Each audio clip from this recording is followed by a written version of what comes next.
I think like credit to Wales. And First of Carre. all. Like, that was amazing. I don't think you'd have to be like the most die-hard Ireland supporter not to enjoy that moment. So I'd actually popped out to go and get You my... missed it. I No. wasn't even there. No! I was gutted. I heard You this missed roar it. erupt from in the stadium. I was like, oh, probably nothing really to see there. Hello and welcome back to Scrunbelievable. Joining me in the studio today, we have a very familiar face, Andy, aka the Rugby Nose. Andy, welcome back. I'm sure you're a pretty happy man. Back again. Happy enough this week. Yeah. My predictions didn't go so well the weekend, but yeah. Happy Ireland fan for sure. Happy Ireland fan. Now, we have a new face in the studio, Oli Johnson. Now, I'm sure you're happy to be here, but maybe not happy with the result of the weekend. Listen here, I've had enough stick, all right? I was, unpatriotically quite happy to witness history in Rome was great. That's what I keep on telling myself, as I am clinging on to any sort of hope that I have left for this England side. But no, great to be here. And Oli, you've managed to get yourself quite a good gig. You have a special series called the Rugby Club Crawl, and somehow you get to spend your weekends just travelling around all of the nation's stadiums. Yeah, living the dream, like literally the childhood dream. Like I used to chat to my dad about going on a tour around all the Six Nations, and yeah, thanks to the Guinness Six Nations for making it happen, because I started off just going and reviewing local rugby clubs, starting off in the grassroots through to the champ and the prem. But then, went all the way through to the big time. Got onto the international flights and, went to go see some incredible games, some incredible stadiums all across Europe. It's, as I say, literally the dream come true. You picked 2 off just this weekend, right? Yeah, it's 6 teams, 5 rounds. So unfortunately, had so many air miles to rack up this weekend in Dublin and then over to Rome. And I know it's not over yet because you are flying out to Paris, but so far, who is the leader? Without a shadow of a doubt. It's not even recency bias. It is Rome. Stadio Olimpico was, honestly unbelievable. That's the word I keep on coming back to. I think I said it about 1 million times. It was so good. Just not only the atmosphere, a lot of English fans there. I think it's just such a lovely away day that people love coming over to Rome for the weekend. But the stadium itself, the match day experience was phenomenal. What a game as well to be there for. Historic, literally. Historic indeed. I feel like that's as good a place as any for us to start our review of the weekend. So on the weekend, Italy beat England 23-18 with an historic win. Andy, did you see that one come in? I think we all thought maybe, but it just felt like it would be a huge step change for Italy. I think the craziest thing is they won that game. I think they played better for sure against Ireland earlier in the championship, and for most of the game against France, I think they actually played better, which says a lot about how far they've come as a team. Because a couple of years ago, it would be unimaginable that Italy would beat England and it wouldn't be their greatest performance ever. You'd think they would have had to take it to a really new height. So yeah, I just loved watching it. You know what you were saying about being supportive of it. My missus is English, diehard English fan. She was cheering for Italy by the end. I think that'll be the most popular Six Nations win ever by anybody. It was incredible. Yeah, it was. It was really interesting, though, you were touching on they probably didn't play the best in that game. What I loved is afterwards, they all gave really honest assessments of we were genuinely nervous because we knew we could do this and this was such a big occasion for us. And then just the emotion of the players after. Did you have any Italian fans around you sobbing or anything like that, Oli? No, quite literally. Was it like that? Yeah. Really? Genuinely. There were clips I've got from people sat around me, and we were fortunate enough to be right in the players partners section. And when you talk about emotion and passion, my goodness me, the loving embraces these players are giving their girlfriends after the game. I was there you know what, fair play. After such a result, the emotions were overflowing for those lads. Yeah. Now, I got to touch on, he's kind of been the man of the tournament, I would say, for Italy. Menoncello, unreal performance. Now, he was player of the match. He was the fantasy best performer with 54 points. He had a try, an assist, beat 5 defenders, and he made 87 metres. Those are some pretty good stats, aren't they, Andy? I don't think it's an exaggeration. He'd get in or around every team in the world. I was talking about it with my dad this morning, actually. Maybe South Africa, their centres are ridiculous. Maybe it'd be hard for him to break in there. But everyone else, I think he gets in. Yeah. Yeah, I think he was the cutting edge for 2 blunt swords. With England and Italy, I think they'll both say themselves, I don't know, the pitch just felt quite narrow. It was a very defensive-oriented game, and it was just those couple sparks from the likes of Melancello up the sidelines that actually capitalised on a few errors, if anything. Because 20 minutes and no score, it was like a edgy old affair. I think both teams were a bit nervous, if anything. Italy for different reasons than England. I think England were just almost trying not to lose the game going into it, the defensive sort of kick battle that they were trying to get into. But no, Melancello was the difference maker for sure. Yeah, and that try, I mean, I would say nerves of steel as well from Ioane, like being able to create that space and get it across. Shout out's got to be mentioned to him. Yeah, it's like the one time they really pulled like a couple of really good things together in a row. And like you say, you could see how nervous they were. At the beginning of the game, they were trying crazy stuff in the first 15, 20 minutes to try and get themselves going. Like there was an insane crossfield kick that I remember in the opening bit. But yeah, eventually they pulled it together. Yeah, and you mentioned Ioane's nerves of steel, but it's Garbisi to put the kick in at the end of the game. Like, imagine that. You're not going to see England doing that. Like, not to fly into Borth's strategy or anything, but they're not going to chance their arm with that kind of kick into that wide channel. There's still a few minutes on the clock, don't get me wrong, but that was the difference for them, where one team was trying to stick to script, and the one time that England actually sort of broke free of the script, once they got in behind a little bit, Alex Cole struck a lovely pass out to Tommy Freeman was on the wing and scored a brilliant try. But other than that, it was a pretty turgid affair for England, and Italy, weren't afraid to throw the ball around. Yeah, pretty good skills from Coles for that. Oh my wonders! really good. Right in front of it, and I saw him. He wound it up. I was like, Colson, don't do it, Colson, don't do it. And he chucked the perler out there right in front of the man, and Randy ran. I love it. Now, we've got to talk about England, because coming into this competition, I even said it, I was begging for tickets for France, England out in Paris. I cannot believe they've gone from potentially being favourites to sitting fifth going into Super Saturday. Oli, as an England supporter, what do you think has gone wrong? Oh, goodness. Diagnosis. How long have you got? Yeah. That's the thing. I don't think the wheels have completely fallen off. I think everyone's jumping on the bandwagon to hate after we just had such a long winning streak. Coming into the tournament, I think that's the blessing of the Guinness Men's Six Nations, is that I don't think anyone's predicting this table. Everyone thought, at least from my knowledge, that France or England were going to be up there. Then our hopes were destroyed in Murrayfield. Scottish Murrayfield, my hopes were absolutely destroyed. They've still got one more game, and it's quite the game against France this weekend for Super Saturday. So you never know. We could all be changing our opinions.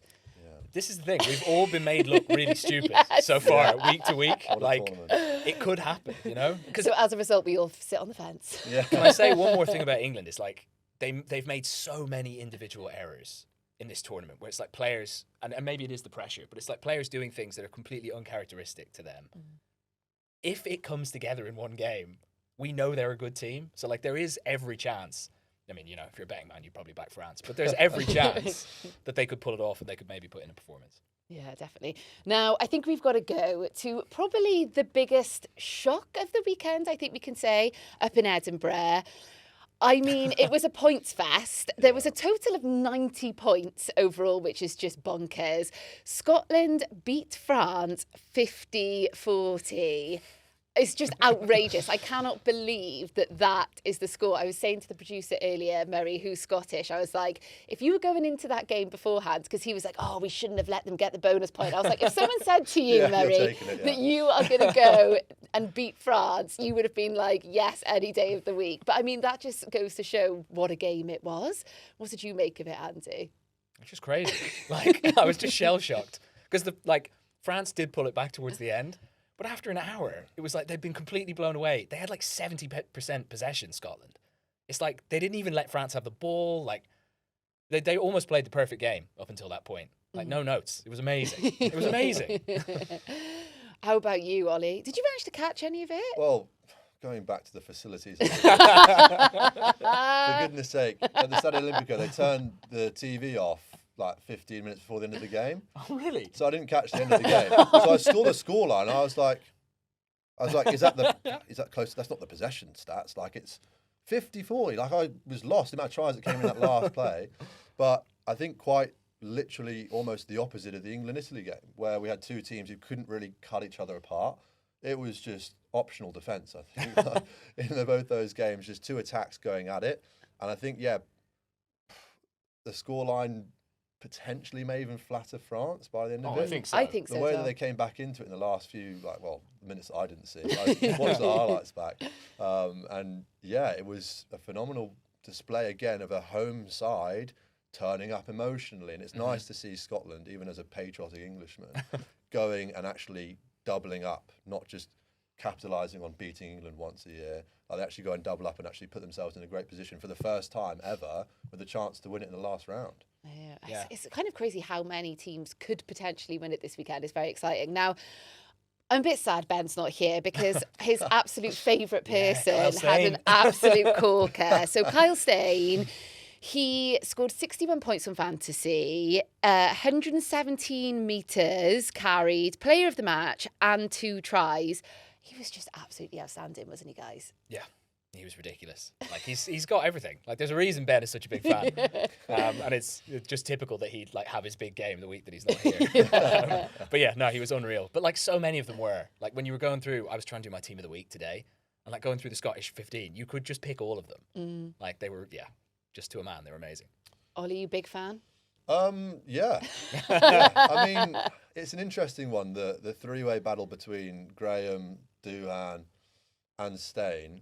It's, and interesting that Doohan seems to have fallen off a little bit. Like, he was once such an impact player, and obviously the size of the man speaks for itself, but Steyn is just an all-court player. Yeah. He can literally do it all. He's great in the air, he's fast, clearly shown some speed to score a couple of those tries, but also just a skill set and the leadership as well. Let's not forget he captains his home side, so he's definitely a voice in the team and backs that up with performances on the pitch too. Yeah, now I've got to touch on probably my favourite moment. It didn't actually come from the game, it came after the game, and it was when Tuipulotu went to go and greet old Princess Anne and did the little hug. I really thought for a second she was going to go for it. It did look like it, yeah. Almost. I think that sums him up quite well. I met him at the launch, and he's just the most cheeky, cheerful bloke in the world. He was great, wasn't he? He's just such a bundle of laughs. Like it's brilliant, and you could see that from that. It's, a good callback bit of comedy from him. Yeah. I tell you what, Princess Anne has just been having some real memorable moments. Yeah. This Guinness Men's Six Nations. Makes a change, Started off with the shades. Now that little moment as well. I love it. And it's just that little cheeky look he has after. He knows he shouldn't have, but he knows he can also get away with it. Is what we love to see. Well, shall we go to the game we've not mentioned yet? It was the first match of the weekend. Ireland versus Wales in the Aviva on Friday night. Ireland won in the end 27-17. And I've got to say, if you had said after the first weekend, after Wales got pretty hammered by England, that this would be the scoreline against Ireland, I would have taken it every day of the week. But Andy, as an Irish fan, what was your kind of assessment of that game? I think like credit to Wales. And Carre. Like, that was amazing. I don't think you'd have to be like the most die-hard Ireland supporter not to enjoy that moment a little bit. Like the big grin on his face as he busts through was amazing.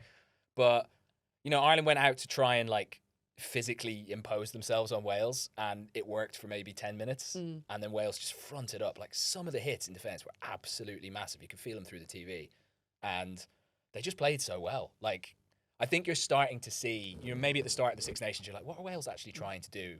It wasn't super clear, but I think you're starting to see, like, Steve Tandy, unbelievable defence coach, is starting to build those habits, build those standards in defence. And, like, Wales are building a defence that they can base their whole game around. And, like, if they're that brutal, if they're that physical, improvements are going to come. Because, like, you're going to beat some teams on that alone eventually. Yeah, definitely. Now, I think it's only right that we do have a little watch of maybe, I would say, try of the tournament. I'm already putting it out there. Yeah, stop the count. From the Welsh prop, Rhys Carre. Should we take a little look? Got the offload away there in contact. It could have caused problems. Rhys Carre, he's got the pace to beat the entire Ireland defence. A dragon-fueled try from the prop forward.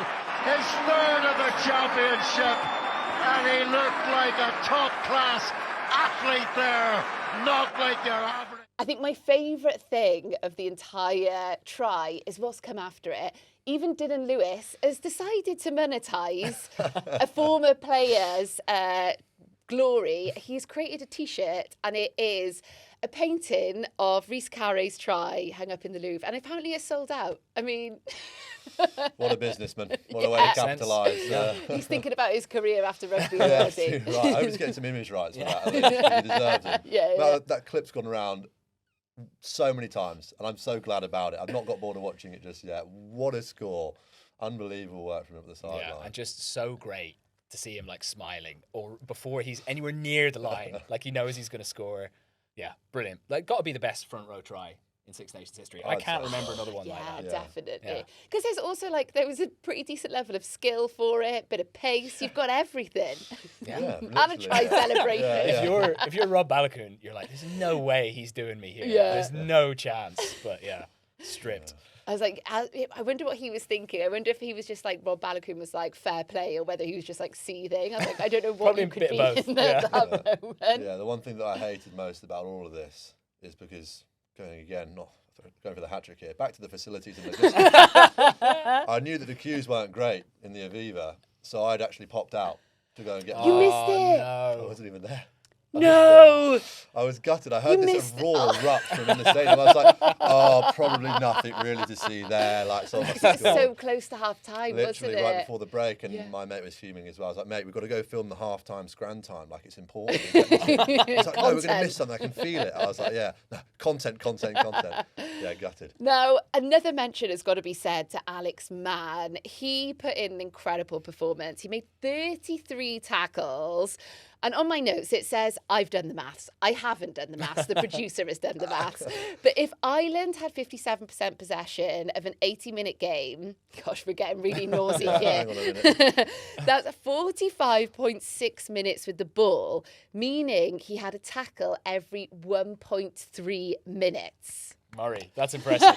Yeah, according to my calculations, that sounds about right. Yeah. God, what a stat. I know. I did have to read that a few times to like process it. Like, oh, I don't know, what's Murray on about here? But those stats are insane. Him and both of them are hard as nails. Like, the two of them were just piling into people all day. Both of them got a try as well. Like, yeah, it was ridiculous. Yeah, like he also tops the table for most successful tackles this entire tournament so far with 76. So I really feel like Alex Mann has come into his own this Guinness Men's Six Nations. Would you agree, Oli? Yeah, 100%. And again, a reflection of how Wales are going about business. Like, they're just making it very difficult to play against them. And at the end of the day, that's what they've got to do at this stage of their rebuilding period. Like, we went to Ireland and it wasn't the easiest game for them. They couldn't find a foothold. Largely due to the defence, largely because they're just flying up the line, making good tackles. Yeah, they've leaked a few points here and there. It's bound to happen under the pressure of what is usually a pretty good Ireland attack. But yeah, it's led by the charge by these lads who are just going around flying into blokes. What I do also love about Alex Mann is like every game you can see, I don't know what he's saying, but he is winding someone up. But my favourite part of it is, I swear to God, he is probably one of the nicest people I have ever met. You couldn't even imagine that he could ever like annoy someone. But like any match, he's just there really like rubbing someone up the wrong You way. need it. A wind-up merchant's required in every team. Yeah, you get the people going. Just imagine he's horrible to play against, because he's smashing you every 90 seconds or whatever it is, and then he's got chirps in between. Just ridiculous. Yeah. Now, they didn't actually win, so I think it's probably time we move past Wales and come back to Ireland.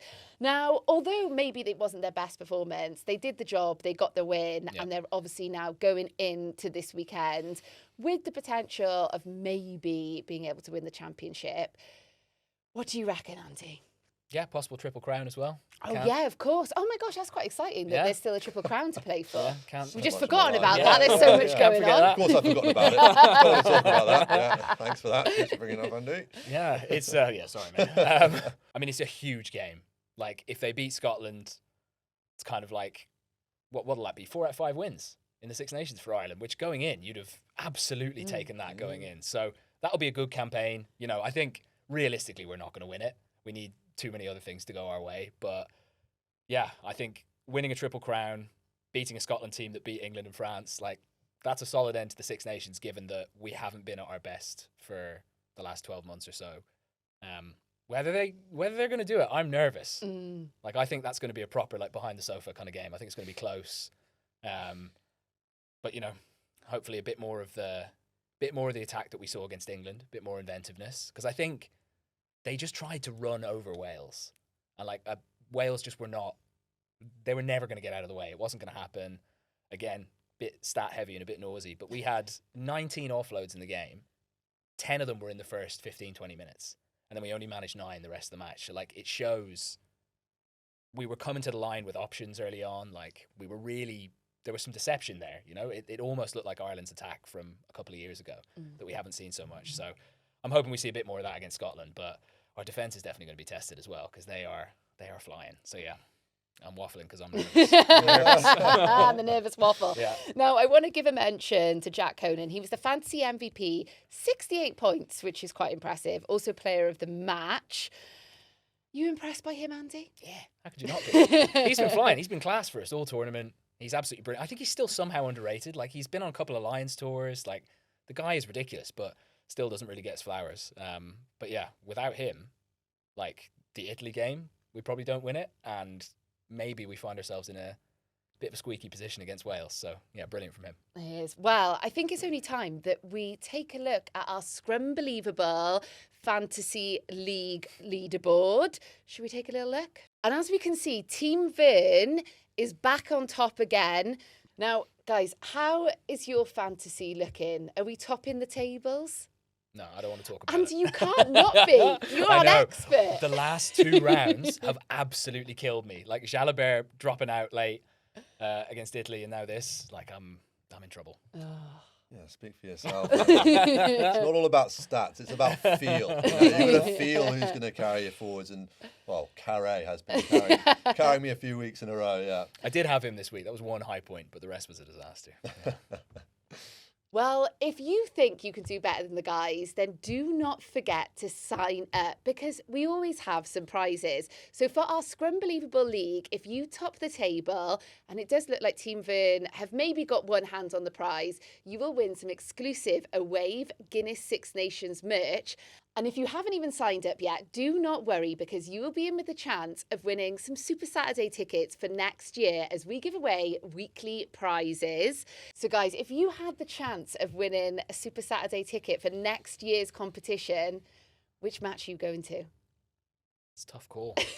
I mean, I always love watching Wales win the wooden spoon. Oh, so I Oli. wouldn't mind a trip to the Italy game. But no, of course, Calcutta Cup, you can't look too far past it. Yeah, I mean, I don't think I could turn down tickets to Ireland, France. No, you can't. I mean, yeah, you definitely can. I guess I would be going for Wales, Italy. 3 great games. Yeah, fun They are. Yeah. And I'm actually just very excited for this weekend. Wales are actually in with a chance of being able to win a game.